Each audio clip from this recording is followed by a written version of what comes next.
The time's almost come to wave goodbye to the Gurumobile, so I thought I'd film one last video with it, just showing the various steps taken to ensure it's clean and presentable and ready for any prospective tyre kickers. Now, I know you've seen it being cleaned plenty of times before, but the C30 was getting some pre-sale prep anyway, so it made sense to film the process and share one final farewell video. Also, the exterior at least hadn't been touched in weeks and was considerably dirtier than normal, so did genuinely need a good clean. I had traffic film from wet motorway journeys to contend with, an abundance of brake dust generated by the 8-pot calipers up front, baked on bird bombs from my trolling coastal counterparts, and plenty of tyre soap splatter following the recent fitment of some fresh rubber. Interior wise, it wasn't too bad because I'm not a dirty bugger, but it still needed a once over prior to being put up for sale. Plus, I haven't captured any interior cleaning shots of it for some time now, so thought I might as well film a few. Talking of the interior then, I generally prefer to start with that, so got to work vacuuming out the compact boot, which incidentally has been ample for transporting all my cleaning gear around it, to remove the usual light debris as well as some dog hairs, as although the bully is usually banned, he'd had to hitch a few lifts lately.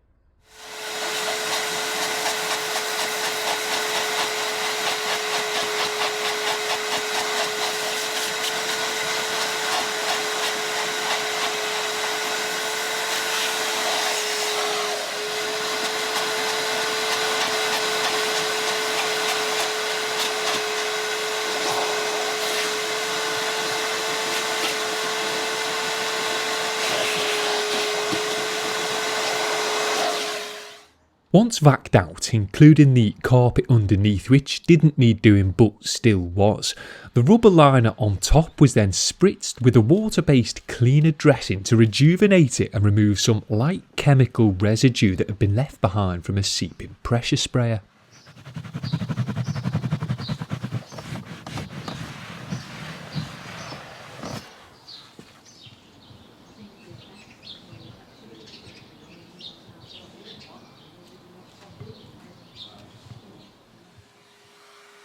Boot boxed off, it was onto the 2+2 cabin, which again was first given a thorough vacuum.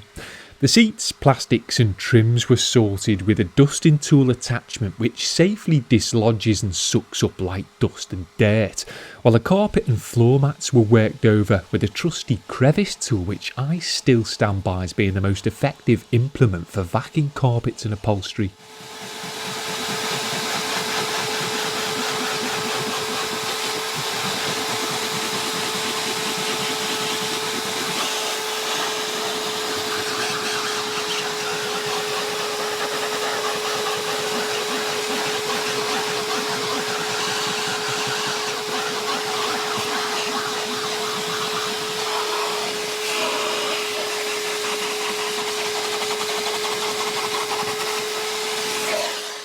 Now, there wasn't a huge amount of crud to collect, but saying that, the better kept a car is, the more important it is to chase the small spots, as they tend to stand out a lot more.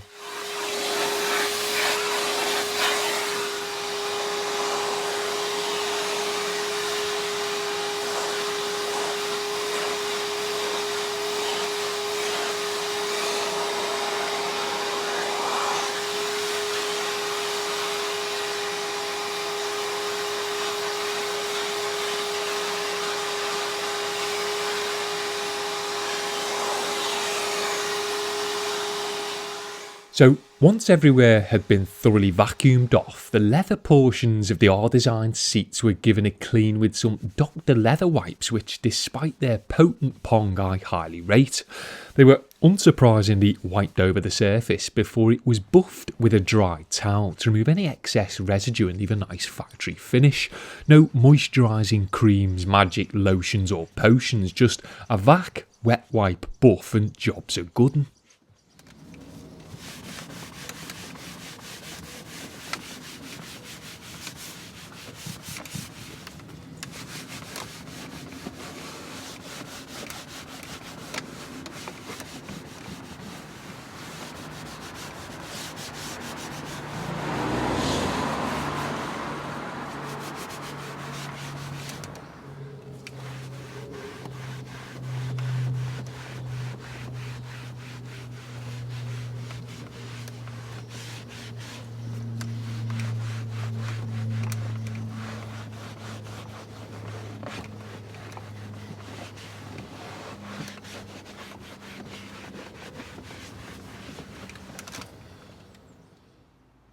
Now, believe it or not, the plastics in this car haven't been dressed since 2017, but there were a couple of marks now present that were spot treated with the same product used in the boot,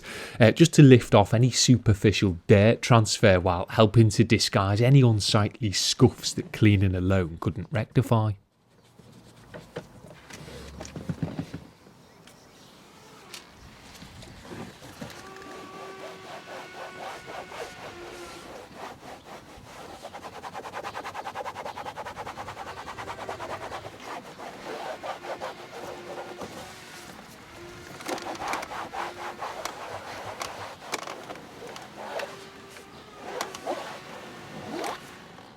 The last thing for the interior was a bit of a glass clean, and while the windows weren't really dirty, it still made sense to give them one last wipe down prior to selling. So after it had been sprayed directly onto the glass in a relatively controlled manner, the cleaner was simply worked in with a lint-free glass cleaning cloth or two, but the warm weather meant that unfortunately none of my sweet smelling breath could be put to use. As a final touch for the Intizzy then, a fresh little Joe was strapped to one of the vents to help circulate his new car scent and disguise the fact that it's been used to carry smelly chemicals around him for the last 2 years. Moving on to the exterior then, the wheels and arches were tended to first with a citrus pre-wash and pre-rinse.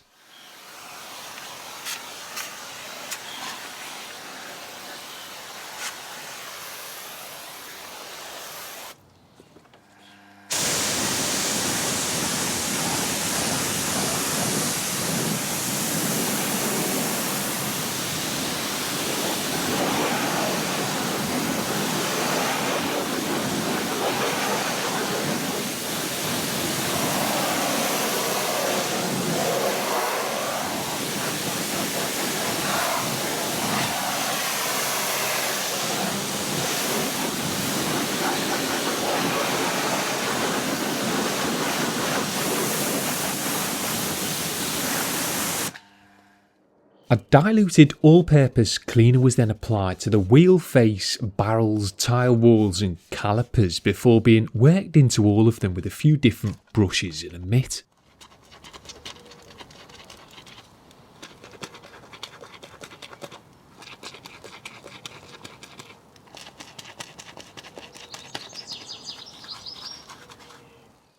Now, I don't usually bother with heavier cleaners on these particular rims as a shampoo suffices, but because they've been left longer than normal and there was unsightly tyre soap splatter everywhere, I used the APC for a bit of extra bite to ensure everything was effectively removed. Now, dirtier than normal or not though, it was certainly an easier job than the last set of wheels attended to on camera, which just goes to show the importance of proper maintenance cleaning, as the big brake setup on this could potentially cause a right mess if not kept on top of.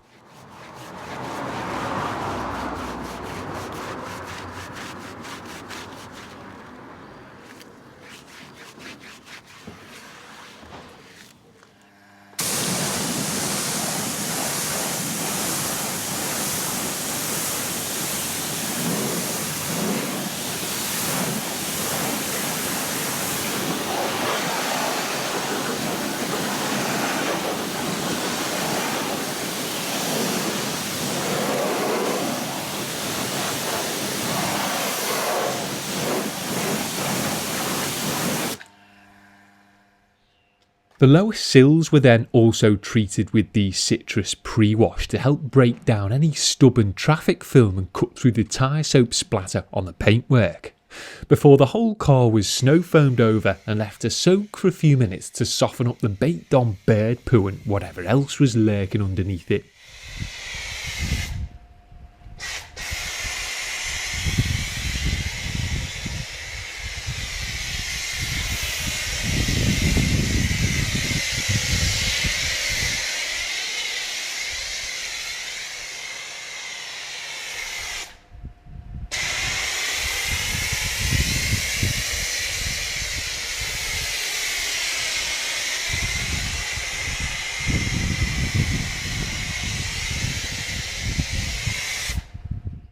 I know a lot of people like to rinse before snow foaming, but I find that if you do that, it just slips right off. So unless you're using it as an extra safety barrier against swirls when contact washing, I think it's more effective to foam a car dry, then thoroughly rinse.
In the last video I made washing this car, I refoamed it with bodywork shampoo before contact washing to add some extra lubricity, but I was trying to illustrate the safest way possible to wash a swirl-free car there, and the truth is this isn't swirl-free, so covering it with shampoo again here wouldn't really have achieved anything.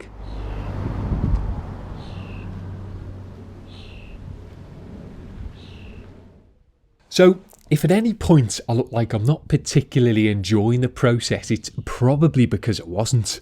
After being rained off the interior shoot the week before, I'd committed to filming the exterior on this day as the weather was supposed to be dry and cloudy, so perfect for car washing, but as it so often is, the forecast was completely wrong and I was stuck with the stonking summer sunshine instead, which I know always invites the OMG, call yourself a guru washing a car in the sun comments, but if I was to cancel a job or shoot simply because it was sunny, then I'd literally never get anything done. Add to this the tiny little exposed front I'm working on with barely enough space to swing a cat, let alone a snow foam lance, passing traffic, people asking for £20 valets and all other manner of comings and goings, and it's quite easy to quickly lose your mojo. That being said, despite the constant stream of distractions I open myself up to by cracking a camera out at the side of the road, I do think people find the real world aspect of my vids relatable, and if I suddenly started uploading from an enclosed sterile unit, that'd be lost, so for the time being at least I'll have to grin and bear directing, filming and starring in my own cringy public motion pictures. So with that rant over and the car washed then, it was rinsed off one last time to remove the suds and reactivate any that may have shock horror dried on the surface. Before the unfiltered tap water, which believe it or not isn't magically piped to Africa if I don't use it to clean a car, was soaked up with a nice plush contrasting coloured towel.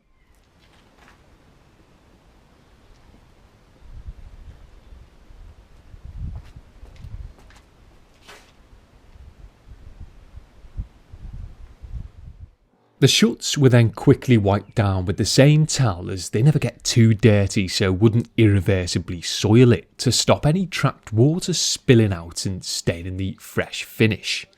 Before the engine bay was spritzed with a light detail spray and wiped over with a general purpose towel, as I reckon it'll be a big selling point for the car, so need to look tip top when I pop the bonnet for prospective buyers.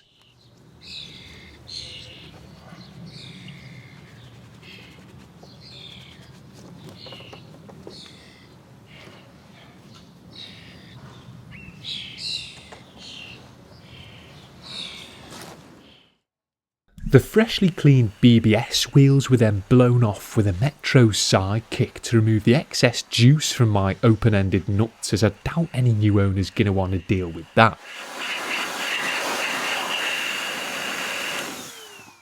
Before the odd tyres were dressed just for the sake of it with some CarPro Perl and a sponge, then buffed over with another old general purpose towel to knock back any tacky shine. And while I'm not really a fan of the tyre wall design of these Conti Sport contacts, they certainly dress a lot easier than the solid Yoko Advans that were previously fitted.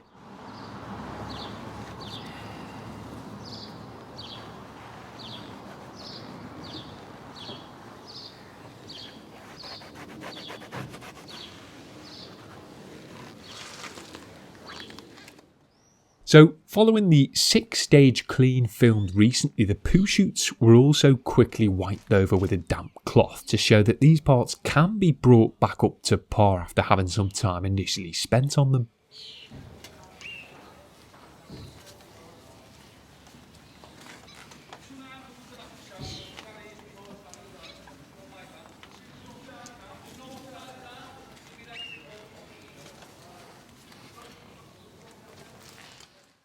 The generic rubber front lip was then dressed with some T1 tyre and trim from G-Technic, as this cheap material tends to fade and discolour quite quickly, so it makes sense to keep it dressed and protected.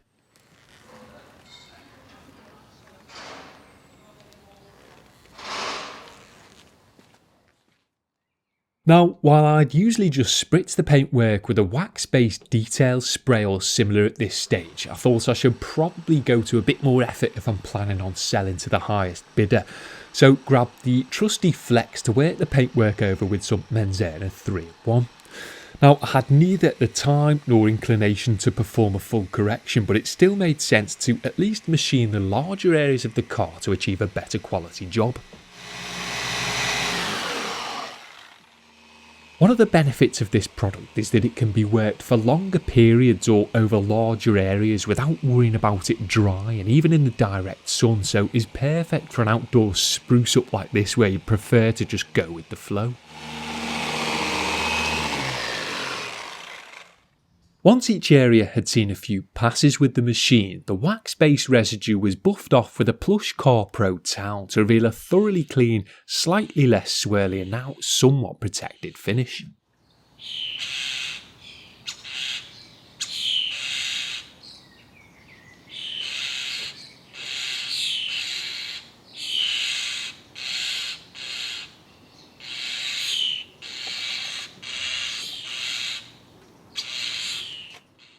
Any more awkward parts were then tended to by hand, as this polish is pretty versatile, before again being buffed off to reveal a nice clean crisp finish with some protection which would help repel any dirt between pre-sale maintenance washes.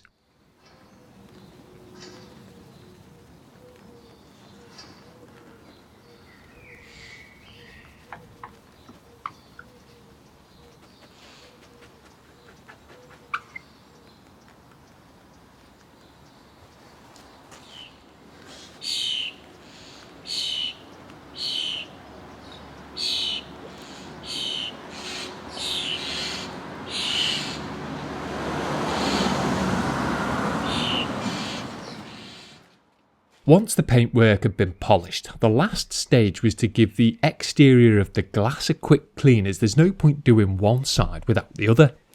Now, if you're concerned about splatter, then you can of course apply the cleaner onto the towel first, but I wasn't, so I didn't. Plus, the damper the cloth gets with direct application, the more likely it is to leave smears in my experience. But glass cleaning techniques in and of themselves are for another video altogether, so a simple spray and wipe on this well-kept car was more than enough to finish the job.